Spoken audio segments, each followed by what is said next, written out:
Magandang araw mga kamaharlikan, naway nasa mabuti kayong kalagayan. Ang mundo ay punong-puno ng hiwaga, lalo na sa lupain ng lupang pangako, sari-saring mga kwento at kababalaghan, na tila kay hirap nitong paniwalaan, lalong-lalo na kung hindi mo pa ito kayang patunayan dahil hindi mo pa ito nararanasan, maliban na lamang, kung ikaw mismo ang nakakita sa pangyayari, subalit minsan, hindi pa rin ito sapat para maniwala ang iba.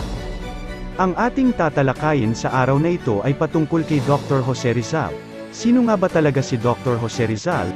Meron pa bang ibang kwento na hindi pa natin alam, mga kwento na magbibigay sa atin ng karagdagang kaalaman, kung ito ba'y may sapat na ebidensya upang ating pagbasihan, dahil marami pang kasaysayan, na hindi pa natin nalalaman.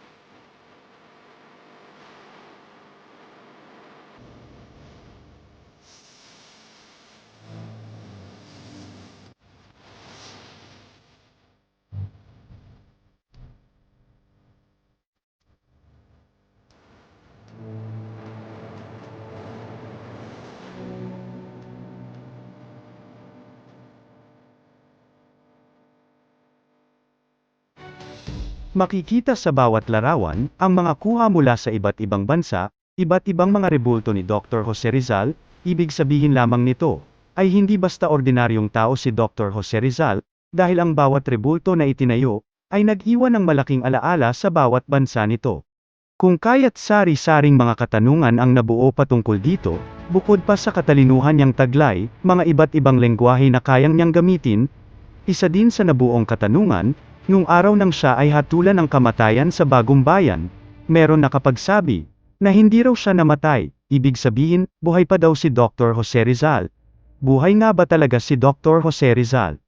Kung iisipin lamang, at gagamitin natin ang normal na kaisipan, malamang isa din tayo sa magtatawanan, dahil sino nga naman ang mabubuhay ng ganong katagal, lalong-lalo na, kung ang itinala sa ating kasaysayan ay binaril siya sa luneta.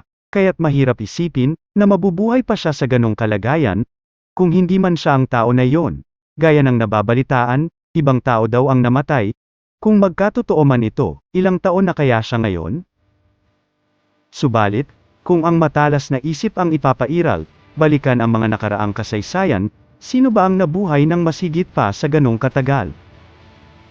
Siya si Methuselah, ang naitala sa Biblia, na kinikilala na nabuhay ng matagal. Siya ay namatay sa edad na 969, mababasa ito sa Genesis 27 minuto pasado alas 5, sa lumang tipan ng Biblia. Ayon naman sa aking pagsasaliksik, ang pinakamatandang nabuhay sa buong mundo sa panahon natin ngayon ay si Lee Ching-yuan. Ayon pa sa 1930 article na mula pa sa The New York Times na pabalita na ang taong ito ay nabuhay sa loob ng 256 years. Mula naman sa lugar ng Mindanao, may isang kilalang tao ang nabubuhay magpasa hanggang ngayon. Siya si Ama Ali, ang 33rd Sultan ng North Borneo. 327 years old. Makikita sa isang video, na buhay pa siya, at napakalakas.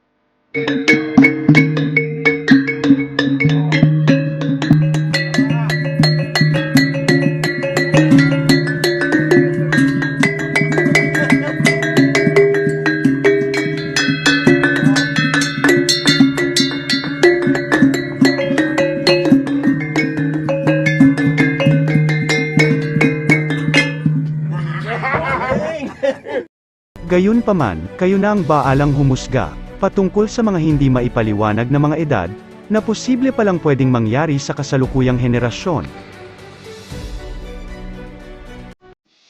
Meron nga ba talaga kaya ang sa likod ng pagkamatay ni Dr. Jose Rizal, dahil ilan din sa nahagip na kwento, nagkita pa daw sila ni Ferdinand E. Marcos, para sa usaping kayamanan para sa mga Pilipino, at kasama na din ang buong mundo. Ilan lamang yan na makikita sa social media, mga sari-saring kwento at haka-haka, na talagang may nangyari sa ating kasaysayan, na hindi ito ipinaalam, bagamat walang naiwan na sapat na ebidensya, para mas lalo pa itong maunawaan, subalit kung may natira man na ebidensya, ay hindi pa rin ito ipapaalam, dahil hindi na maitatawag ito na sekreto. Sa mga nagnanais na gustong mapakinggan, ang nakuhang record na boses ni Jose Rizal, narito ang kanyang boses. Kuha mula kay June Briuso's collection.